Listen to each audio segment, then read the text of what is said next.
Assalamualaikum warahmatullahi wabarakatuh. Kali ini kita akan belajar bahasa Indonesia untuk kelas 12, yaitu tentang editorial, yaitu mengidentifikasi informasi dalam teks editorial.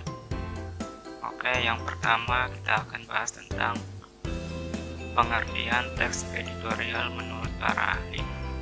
Nah, menurut Jafar Aasekaf dalam bukunya Jurnalistika Masa Kini yang dikutip dari Ville Spencer dalam editorial writing, tajuk rencana merupakan pernyataan mengenai fakta dan opini secara singkat, logis, menarik, ditinjau dari segi penulisan dan bertujuan untuk mempengaruhi pendapat atau memberikan interpretasi terhadap suatu berita yang menonjol sebegitu rupa sehingga bagi kebanyakan pembaca surat kabar akan menyimak pentingnya arti berita yang ditajukan tadi.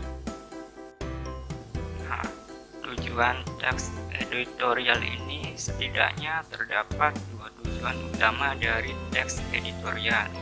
Yang pertama, teks editorial bertujuan mengajak pembaca untuk ikut berpikir tentang isu aktual yang sedang hangat dibicarakan atau sedang terjadi di kehidupan sekitar. Yang kedua, teks editorial bertujuan untuk memberikan opini atau pandangan redaksi kepada pembaca terhadap isu yang sedang berkembang. Nah, kemudian lanjut ke manfaat teks editorial. Manfaat yang pertama yaitu memberikan informasi kepada pembaca. Yang kedua, bermanfaat untuk merangsang pemikiran pembaca. Yang ketiga, teks editorial terkadang mampu menggerakkan pembaca untuk bertindak. Nah, setelah kita mengetahui apa itu tujuan editorial, kemudian manfaat editorial, kita lanjut ke fungsi teks editorial. Nah, teman-teman belajar barengan di Excel, teks editorial memiliki beberapa fungsi, diantaranya sebagai berikut, yaitu fungsi tajuk rencana umumnya menjelaskan berita dan akibatnya pada masyarakat. Yang kedua, memberi latar belakang dari kaitan berita tersebut dengan kenyataan sosial dan faktor yang mempengaruhi dengan lebih menyeluruh. Yang ketiga, terkadang ada analisis kondisi yang berfungsi untuk mempersiapkan masyarakat akan kemungkinan yang bisa terjadi. Yang keempat, meneruskan penilaian moral mengenai berita tersebut. Nah, editorial juga mempunyai ciri-ciri. Nah, ciri-ciri teks editorial yaitu yang pertama, topik tulisan teks editorial selalu hangat atau sedang berkembang dan dibicarakan secara luas oleh masyarakat, bersifat aktual dan faktual. Yang kedua, teks editorial bersifat sistematis dan logis. Kemudian yang ketiga, teks editorial merupakan sebuah opini atau pendapat yang bersifat argumentatif. Terakhir yang keempat, teks editorial menarik untuk dibaca karena ditulis dengan menggunakan kalimat yang singkat, padat, dan jelas. Nah, saya harap sampai sini kalian paham ya tentang teks editorial.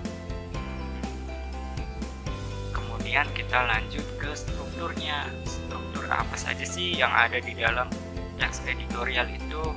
Nah, di sini terdapat 3 struktur yang menyusun teks editorial atau opini, yaitu yang pertama, pernyataan pendapat atau tesis, bagian yang berisi sudut pandang penulis tentang masalah yang dibahas, biasanya berisi sebuah teori yang akan diperkuat oleh argumen. Yang kedua, argumentasi, merupakan alasan atau bukti yang digunakan memperkuat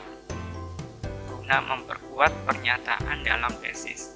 Argumentasi yang diberikan dapat berupa pertanyaan umum atau data hasil penelitian pernyataan para ahli maupun fakta-fakta berdasarkan referensi yang bisa dipercaya. Yang ketiga, pernyataan atau penegasan ulang pendapat, reiteration, merupakan bagian yang berisi penegasan ulang pendapat yang didukung oleh fakta di bagian argumentasi guna memperkuat atau menegaskan. Penegasan ulang berada di bagian akhir teks. Kemudian, kaidah kebahasaan teks editorial. Kaidah kebahasaan yang digunakan dalam teks editorial tidak berbeda jauh dengan teks prosedur kompleks, yaitu menggunakan verba material. Yang pertama, adverbia, bertujuan agar pembaca meyakini teks yang dibahas dengan menggunakan kata keterangan seperti selalu, sering, biasanya, kadang-kadang, jarang, dan lain sebagainya. Yang kedua, konjungsi, yaitu kata penghubung pada teks seperti bahkan dan lain sebagainya. Yang ketiga, verba material, yaitu verba yang menunjukkan perbuatan fisik atau peristiwa. Nah, yang keempat, verba rasional, yaitu verba yang menunjukkan hubungan intensitas. Pengertian B adalah C, dan milik mengandung pengertian B memiliki C. Kemudian yang terakhir, verba mental, yaitu verba yang menunjukkan persepsi, melihat dan lainnya, afeksi, khawatir dan lainnya, dan kognisi, mengerti dan lainnya. Pada verba mental ada partisi, penginderaan, dan fenomena. Nah, kemudian setelah kita mempelajari kaidahnya, kita juga harus tahu jenis-jenis teks editorial. Nah, jenis yang pertama yaitu interpretatif editorial. Editorial ini bertujuan untuk menjelaskan isu dengan menyajikan fakta dan figur untuk memberikan pengetahuan.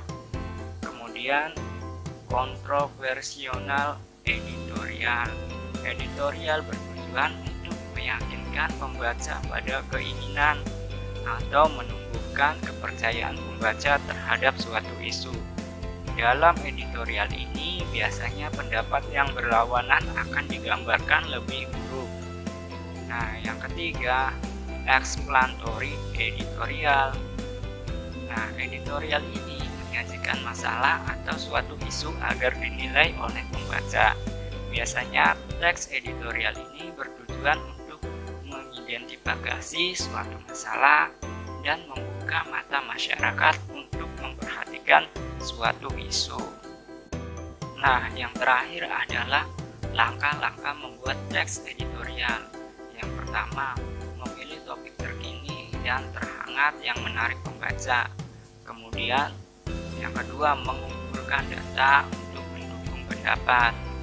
Yang ketiga, menyesuaikan topik dengan pembaca. Dan yang terakhir, tentu saja menyunting teks editorial. Nah, semoga teman-teman belajar bareng Andi Engine ini dapat memahami materi tentang mengidentifikasi informasi dalam teks editorial atau tentang editorial, atau bisa disebut juga dengan tajuk rencana. Nah, semoga pembelajaran kali ini bermanfaat. Akhir kata, wassalamualaikum warahmatullahi wabarakatuh.